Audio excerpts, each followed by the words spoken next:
Southern Methodist University, Vice President Al Gore at Graceland College in Iowa, Pat Buchanan at the Citadel, Bill Bradley at the University of North Carolina, and Elizabeth Dole at Notre Dame.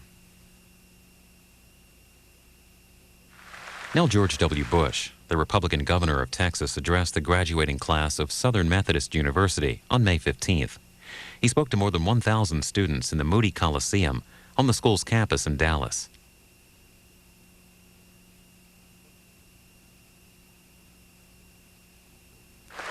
Thanks.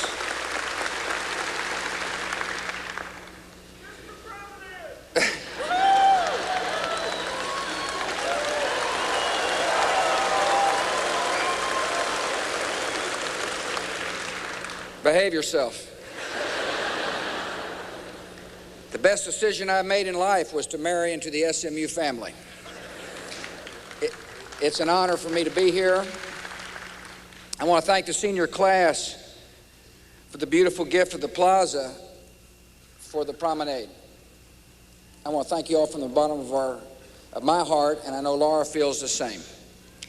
And thank you so very much for having me, Mr. President, and Mr. Provost, members of the Board of Trustees, Vice Presidents of the University, distinguished faculty, alumni, friends, family, and especially the class of 1999. This is a proud day for you, and Laura and I are honored to share it with you. Today marks the culmination of years of hard work, years of constant striving, and years of circling this campus looking for a parking place.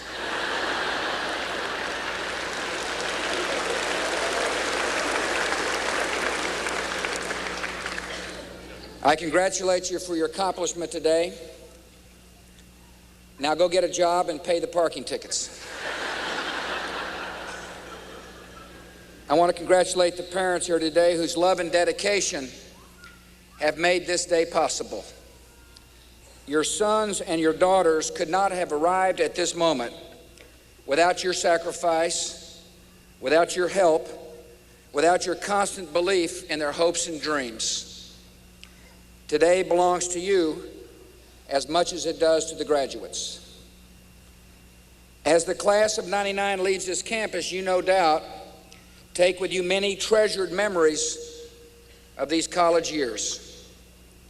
Memories such as Saturday night hitting the books hard at the Green Elephant,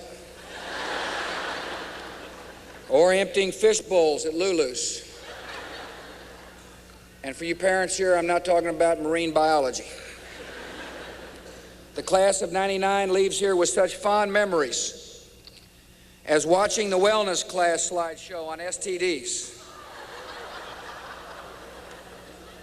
and then digging into a delicious plate of tuna tetrazzini at Humphrey Lee's. But most of all, the class of '99, you leave here knowing that life in the bubble was the best, the most fabulous 4 or 5 or 6 years of your life. Now it's off to the real world. And as a favor to your parents, I remind you of Bill Cosby's wise words. Commencement means to go forth, and forth is not home.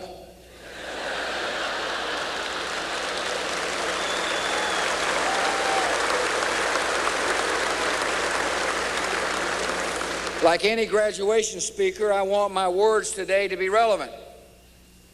So when I began preparing these remarks, I thought back to the speeches at my own graduations. I tried to recall some sage advice that has stuck with me through the years, some kernel of wisdom that I could pass along today. Well, the truth is I can't remember any. I don't remember who the speakers were. All I do remember is the speeches were too long.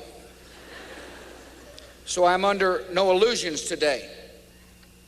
I realize that many of you at this very moment are politely pretending to be listening, but you're really thinking about the big party. I believe in compassionate speech making.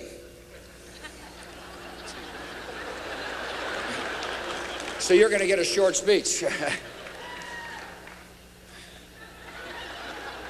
The world you're about to enter is incredibly different from the one I did when I graduated in '68.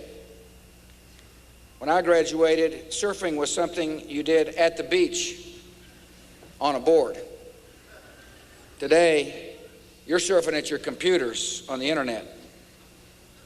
When I went job hunting, I competed with students from around our state and maybe around our country. Your competition includes people from all across the globe, all across the great world. More and more people today are courageously saying no to tyranny and government oppression, and yes to freedom and democracy and the wonders of the marketplace. It's an incredibly exciting time to be getting out of college. It's a time of tremendous change and opportunities. And as both people and markets become more free, the world will shrink and become even smaller than it is today. And it's a pretty small world today. After all, you can have breakfast in London, a teleconferencing lunch in Paris, France or Texas, take your pick, and be back at the ballpark at Arlington to watch the Mighty Rangers. But while the world around us is rapidly changing day to day, some things will never change. Some things will remain constant and true. Abraham Lincoln learned that during the Civil War, one of the most chaotic periods in our nation's history. Faced with the enormous challenge of running a country at war with itself, Lincoln discovered that decisions came easier when he stuck to his ideals. He once illustrated this point with a story about a young friend who was frightened by a sudden meteor shower.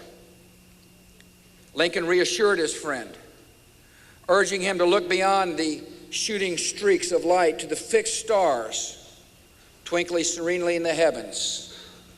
Let us not mind the meteors, Lincoln said, but let us keep our eyes on the stars.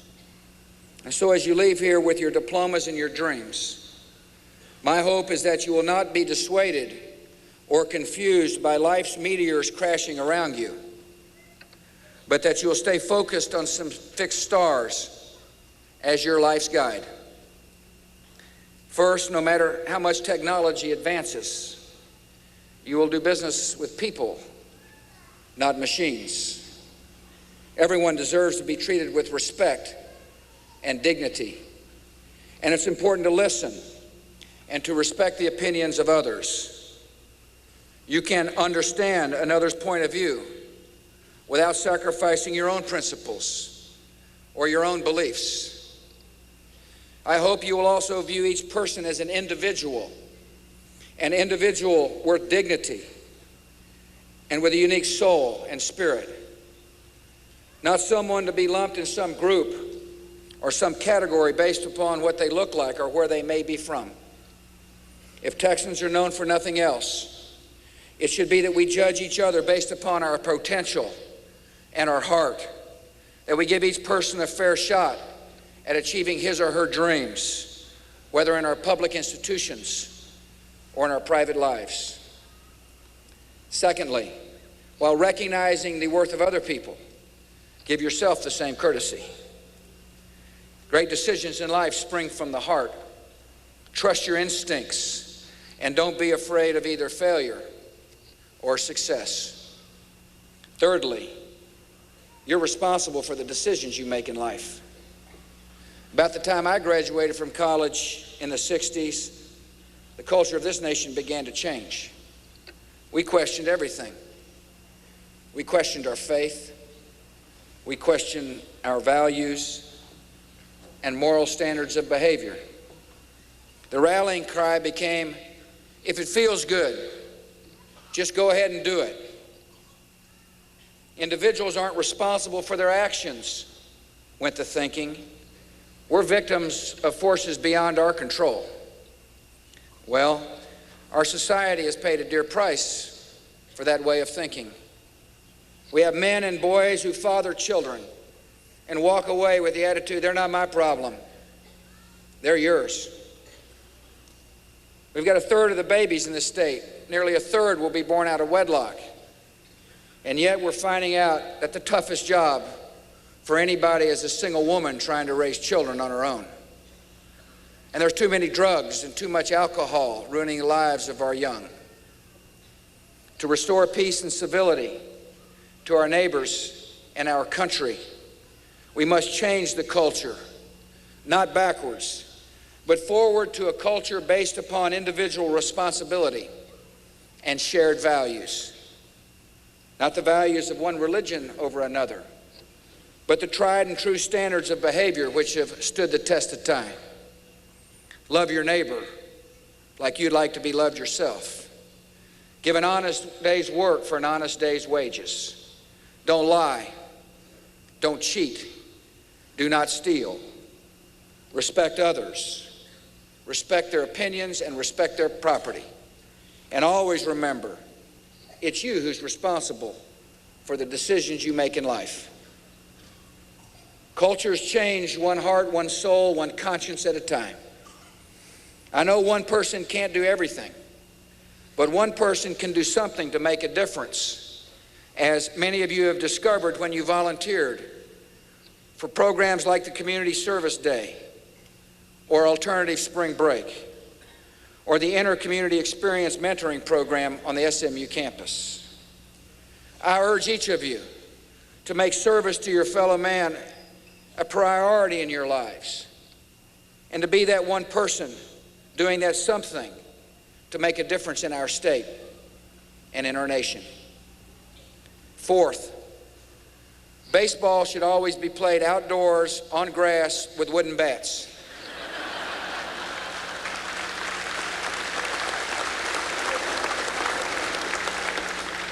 Fifth, while the world may be changing, remember that families are the backbone of our society. Families must endure forever. In our families, we find love, and we learn the compassionate values essential to making us good citizens of the world. When the time comes to start your own family, I hope each and every one of you will strive to build not just a house, but a home.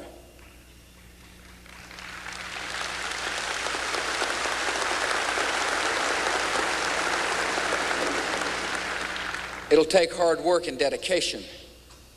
Just ask your parents. But home is where our hearts find peace, and home is where our dreams take wing. And sixth, and this is really important, for those of you taking notes, you might want to write this down. Remember that no matter how old you are or what your job is, you can never escape your mother.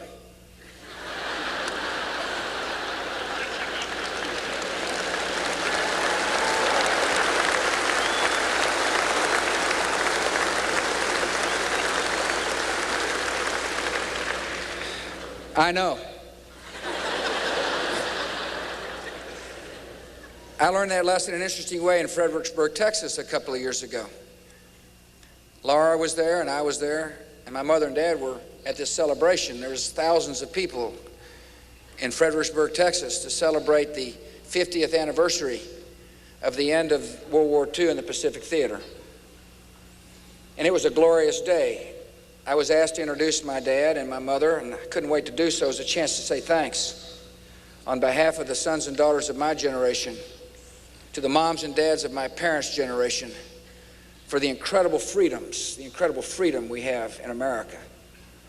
And I got up to speak and I said, Mr. President, welcome to Fredericksburg, and there was a nice round of applause.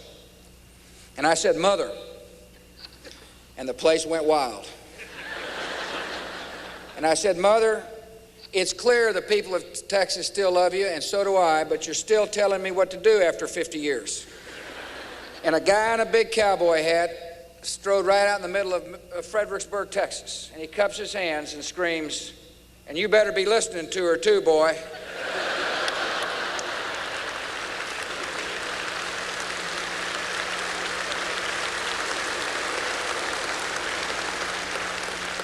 I do listen to her. And one of the things she has taught me is the final and most important fixed star of all. God exists today, and God will exist forever. I am convinced that to truly change Texas and America, we need a renewal of spirit in this country, a return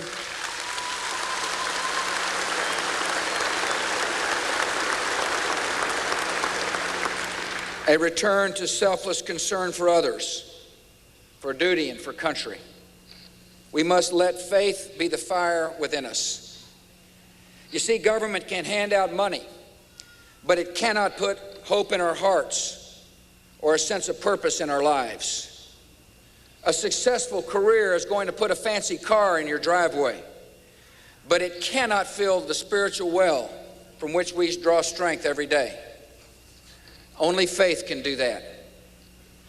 I hope you'll be a part of the renewal of spirit as you begin your careers and put to work those degrees that you've worked so hard to earn. I know some graduates today are planning to become teachers, and I want to thank you for that. You've chosen a profession that's not going to put a lot of money in your pocket. It's not going to make you rich, but the fruits of your labor stand to make us all, as a nation, rich. Our children are the faces of the future, and those of you who choose to teach will impact that future in a very profound way. Yours is a noble calling, as one famous Texan, Sam Houston, pointed out many years ago. Houston was a war hero, a teacher, a president of the Republic of Texas, a United States senator, and governor of 2 states.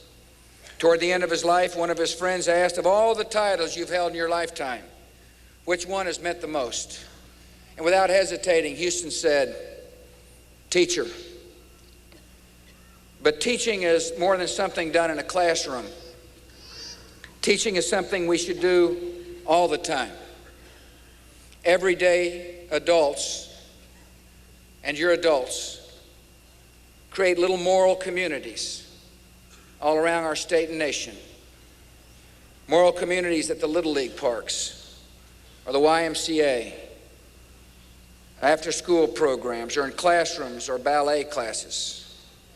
And while we're teaching children how to pitch or swim or study or pirouette, we can also teach them the larger lessons of life, like honesty, fairness, and compassion. You see, the strength of our society is not measured by the wealth it amasses and the technology it develops.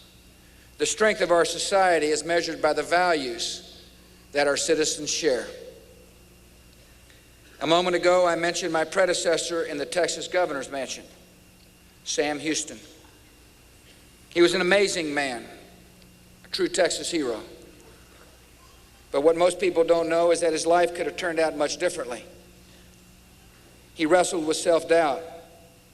He wandered for years looking for direction.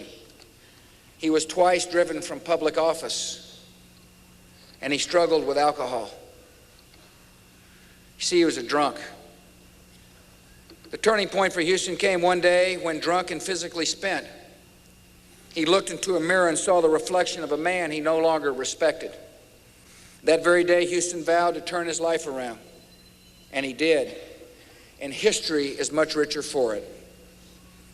And so my final hope is that each of you will follow your dreams and keep your eyes on the fixed stars.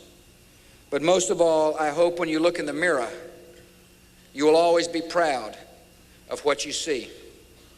Congratulations, and God bless you all.